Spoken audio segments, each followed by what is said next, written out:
So today we're going to talk about changing the big book from 1938 to 1947. Before we start talking about the early printed versions of our big book, I just have to really note that there was huge changes made to the text of the big book before, while it was being written. So there was an ongoing process from May of 1938, when the first draft of the first chapter was written, right up until the pre-publication multilith copy was produced in February of 1939. They offset printed. There was no Xerox machines in those days. They offset printed a few hundred copies of what they had at that time and circulated it for comments and suggestions. But between May of 1938 and the multilith in February of 1939, there was just a ton of changes made to what Bill was writing. Perhaps most striking was the slash and burn reductions that we know were done to the first two chapters that Bill originally wrote in May through June of 1938. Those two chapters were Bill's story and There Is a Solution. And so before that, Bill's story, when it started out, the very first version of Bill's story was 5,350 words. By the time we get to the multilith copy, it's been cut by 900. And There Is a Solution was originally 5,800 words. But by the time we get to the multilith copy, 2,300 words have been cut out of it. That's a lot of stuff taken out of There Is a Solution, really paring it down. So they were fine-tuning the message. And then during the 7 weeks between the multilith printing, which came out on February 20th, 1939, and the big book publication, which was on April 10th, 1939, many important and critical changes were made to the text. For instance, the one really just simple one was the word "we" was added to the first step. Wasn't there until the book came out. And I just love this wonderful line right after the ABCs, which followed the steps. This wonderful line was deleted. Bill wrote, if you're not convinced of these vital issues, the ABCs, you ought to reread the book at this point or else throw it away. I love that. That's just pure Bill Wilson stuff. It's great, but they took that one out. Also, there was these incredibly 4 important paragraphs added to Bill's story. The whole thing about where Ebby says to him, why don't you choose your own conception of God? In many ways, it's one of the most important and critical sections of our book, I think. It really opens up the God as we understand him thing in a much more explicit way. And then Dr. Howard, one of the people who made a bunch of critical comments, he was a New Jersey psychiatrist. He said, listen, this is real directive. This book is really directive. And alcoholics hate to be told what to do. You need to tell them in a much more suggestive tone. And so Bill had to replace all the you shoulds he had in there, and he had a lot of you shoulds in there, with a much softer, this is what we did. This is what we did. So that pre-publication multilith was given to all the alcoholics at the time, the doctors, psychiatrists, ministers, priests for review, comments, and corrections. And then Hank Parkhurst, Bill Wilson's right-hand man in New York City, wrote down all of those comments and suggested corrections in one single copy of the multilith that was held in the Newark office. And that particular copy with all of those suggested corrections was printed in full facsimile form in a book called The Book That Started It All, which was published by Hazelton in 2010. If you've got a really serious interest in Alcoholics Anonymous history, this is a must own book. There's just an amazing amount of stuff in here. Look at this. This is what this looked like. They're talking about changes before our book comes out on April 10th. On the left, you've got There Is a Solution, the first page of There Is a Solution, and on the right is the first page of how it works. And you've got the first 9 steps there. Look at all the markups there. Lots and lots of changes.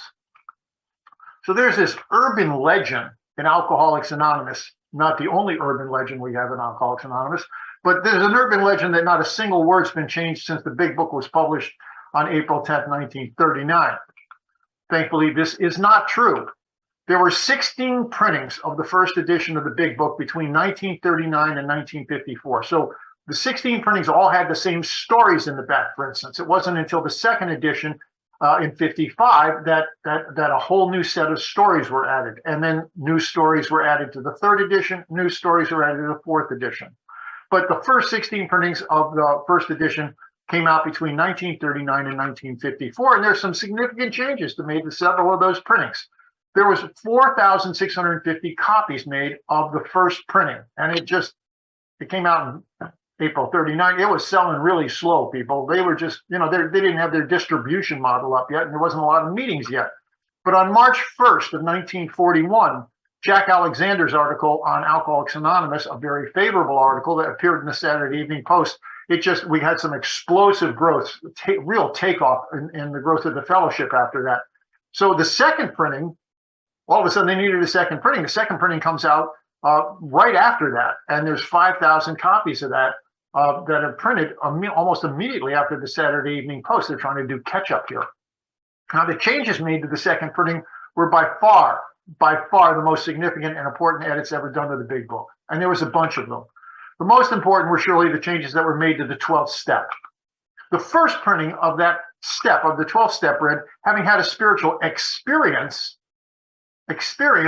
as a result of these steps, these being inclusive of all 12 steps, was changed in the second printing to having had a spiritual awakening. So the spiritual experience was softened down to a little bit more. There was a lower bar to get over here. We needed an awakening, not so much as an experience. And it was a result of those steps, implying that it was a result of the first 11 steps, whereas the original printing had been inclusive of all 12 with these steps. By the way, that those was changed back to these in the second printing of the second edition, and it's been there ever since. Also in the second printing, there was typos corrected. There was one whole line of type that had been repeated, and they took that out. And a few of the member and group numbers were changed to acknowledge the growth of AA in the previous 2 years. There was this great story. The very last story in the book was called The Lone Endeavor. The Lone Endeavor. It was said to be written by a California man named Pat Cooper, who was supposedly gotten sober just by reading the multilith copy. Yeah, now that was an exciting thing. They were hoping the book was going to spread the message. Here's a guy who actually gets sober reading the multilith copy. But actually, the story was written by Ruth Hawk, who was Henry Parkhurst's secretary, and she did almost all the typing for the Big Book project. So she's a player in this story, and she based that story on letters they had received from Cooper's mother. And so Ruth wrote that story based on what she knew about what was going on with this guy, Pat Cooper. The New York group, they thought this was such a cool thing. They passed the hat. They took a collection, and they sent this guy some money so he could take a bus and come to New York City. They wanted to meet this guy. But unfortunately, when the bus arrived, Pat Cooper was found dead drunk and asleep under one of the seats. He didn't make it to New York sober. So the Lone Endeavor was pulled from the second printing, and it never again appeared in the Big Book. So there's one extra story that shows up in the first printing, doesn't show up in the following 15. And this reduced the number of personal stories in the back of the book from 29 to 28. The other major change was made in the second is an attempt to correct what Bill considered a grave misconception. He noted that our first printing gave many readers the idea that they must have a sudden and spectacular religious experience to get sober. They needed to have a white light experience. And people reading the book getting that impression, thinking, well, I'm never going to have one of those, so I can't get sober. So he adds a new appendix to the back of the book. This is the famous Appendix 2 spiritual experience that we see in our book today. Although the word spiritual experience wasn't added until the first printing of the second edition of 55. It was just called Appendix. The Stepping Stones archive has Bill's typewritten copy of this appendix with some mildly interesting corrections. It kind of shows him working through what he wants to really say. And I'm going to run you through this. The terms spiritual experience and spiritual awakening are used many times in this book, which, and here's just doing grammatical thing, upon careful reading, shows that the personality change sufficient to bring about recovery from alcoholism has manifested itself among us in many different forms. Nevertheless, he doesn't like nevertheless, we go to yet. Yet it is true that our first printing gave many readers the impression that these personality changes or religious experiences must be in the nature of a sudden and spectacular upheavals. Happily, and here he takes out what I think is the most interesting edit in the entire thing. He takes out those agnostically inclined. He says, so originally it said happily for those agnostically inclined. This conclusion is erroneous. Now he says happily for everyone. This conclusion is erroneous. In the first few chapters, a number of sudden revolutionary changes are described. Though it was not our intention to create such an impression, many alcoholics have nevertheless concluded that in order to recover, they must acquire an immediate and overwhelming God consciousness, followed at once by a vast change in feeling and outlook, white light experience. Among our rapidly growing, this was not Bill's handwriting, it's somebody else's handwriting, was put in as a little carrot, membership of some, also that's not Bill, 2,000 alcoholics. Such transformations, though frequent, are not by no means the rule. Most of our experiences are what the psychologist William James calls the, quote, educational variety, because they develop slowly over a period of time. Quite often, friends of the newcomer are aware of the differences long before he is himself. He finally realizes that he has undergone a profound alteration in his reaction to life, that such a change could hardly have been brought about by himself alone. What often takes place in the few months could seldom have been accomplished by years of self-discipline. With few exceptions, our members find they have tapped an unsuspected inner resource which they presently identify with their own conception of a power greater than themselves.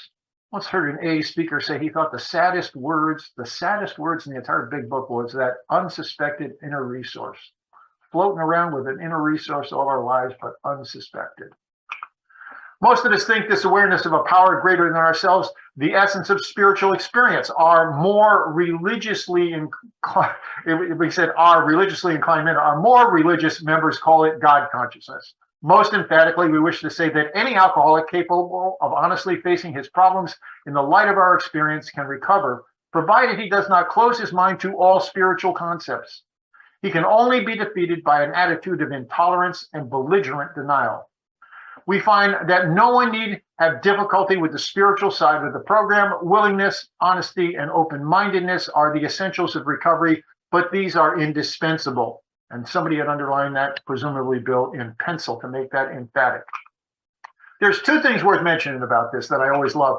First, no one has been able to locate this quote about the educational variety in William James's writing. Nobody's found it any place.